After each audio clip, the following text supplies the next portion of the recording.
दिल्लीर बुक काँपिए एक भयावह विस्फोरण लालकेल्ला मेट्रो स्टेशनेर काछे देशेर राजधानीर एकदम प्राण केंद्रे जे घटना घटेছে সেটা শুধু একটা নিরাপত্তা ভাঙনের ঘটনা নয়, এটা আমাদের দেশে প্রশাসনিক ব্যর্থতার এবং তার থেকেও বেশি সরকারের রাজনৈতিক উদ্দেশ্যের এক ভয়ঙ্কর উদাহরণ।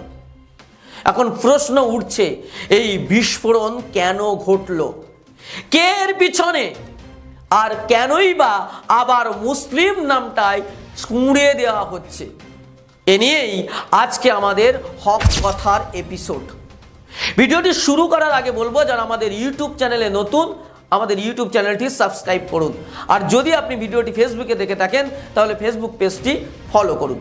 তো চলুন শুরু করা যাক আজকের হক কথা।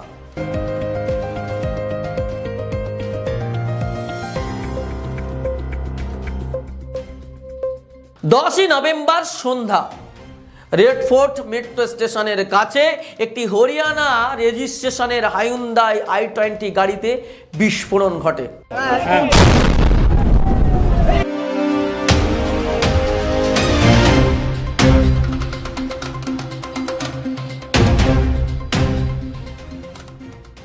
পুলিশের রিপোর্ট অনুযায়ী 8 জন নিহত এবং 20 জনের বেশি আহত। প্রথমে এটাকে সন্ত্রাসী হামলা বলা হয়নি, পরে ইউএপিএ এবং এক্সপ্লোসিভ অ্যাক্ট অনুযায়ী মামলা রুজু করা হয়েছে। দিল্লি পুলিশ কমিশনারের বিবৃতি, we are investigating all possible angles, there is no confirmation of the terror link. তবুও দেখা গেল যে বিজেপি সমর্থিত গদি মিডিয়াগুলো শুরু থেকেই একটা শব্দ ঘুরিয়ে ঘুরিয়ে বলছে, জঙ্গি ইসলামিক নেটওয়ার্ক পাকিস্তান কানেকশন। এখন প্রশ্ন, নিরাপত্তা সংস্থার ব্যর্থতা নিয়ে প্রশ্ন ওঠে, যে জায়গায় প্রতিদিন হাজার হাজার মানুষ চলাচল করে সেখানে এত বড় বিস্ফোরক কিভাবে? আইবি তথা ইন্টেলিজেন্স ব্যুরো কি করছিল? রয়ের মতো এত তথাকথিত নজরদারি কোথায় গেল?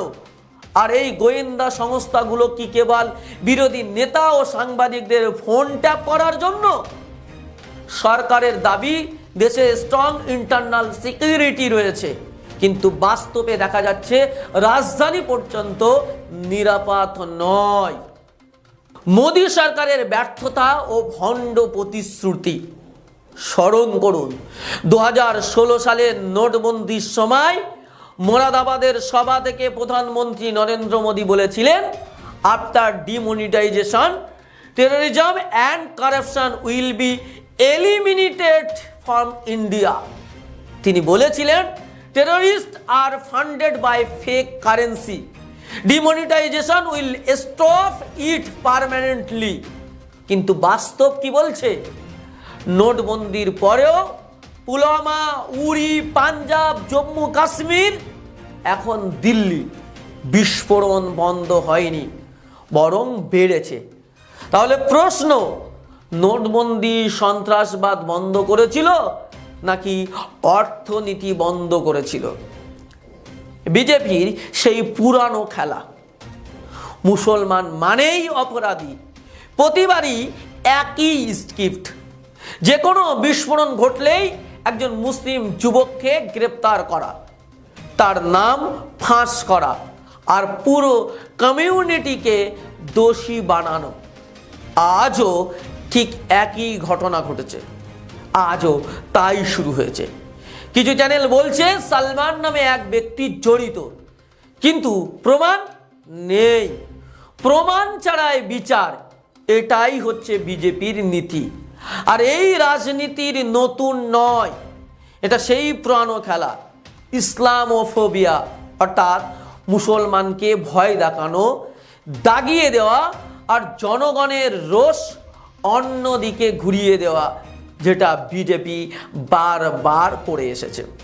রাজনৈতিক উদ্দেশ্য ও বিহার নির্বাচন, এই ঘটনার সময়টাও সন্দেহজনক, কারণ যেদিন বিহার নির্বাচনের শেষ দিন, ঠিক তার আগের দিন ঘটনাটি ঘটেছে। রাজনৈতিক বিশ্লেষকরা বলছেন, এমন ঘটনা ভোটের আগে আতঙ্ক ছড়ানোর জন্য ঘটানো হয়। প্রশ্ন উঠছে, বিস্ফোরণের তদন্তের আগেই কেন বিজেপি ঘনিষ্ঠ মিডিয়া মুসলিম নাম ছড়াচ্ছে? এটা কি পরিকল্পিত ন্যারেটিভ নয়? পুলিশের বক্তব্য বনাম মিডিয়ার মিথ্যা ন্যারেটিভ। দিল্লি পুলিশের অফিসিয়াল বিবৃতি স্পষ্ট, no terror organisation has claim responsibility, investigation is ongoing. অর্থাৎ পুলিশের মতে সন্ত্রাসের প্রমাণ নেই, তবুও মিডিয়া আর বিজেপি নেতারা বলছেন জিহাদি হামলা। এই দুই বিপরীত বক্তব্যে প্রশ্ন একটাই, তদন্ত কে চালাচ্ছে, পুলিশ না এই প্রচারতন্ত্র, এই গদি মিডিয়া? আজকে হকাতার পক্ষ থেকে নাগরিকদের কাছে প্রশ্ন, আমরা কি প্রতিবার এই রাজনীতির শিকার হব? আমরা কি প্রশাসনের ব্যর্থতাকে ধর্ম দিয়ে ঢাকতে দেব? আজ লালকেল্লা, কাল হয়তো কলকাতা বা মুম্বাই, কিন্তু দোষী কে হবে? একজন সালমান, একজন ইউসুফ, একজন নাজিম, যার কোনো প্রমাণ নেই? এটাই সময় প্রশ্ন করার।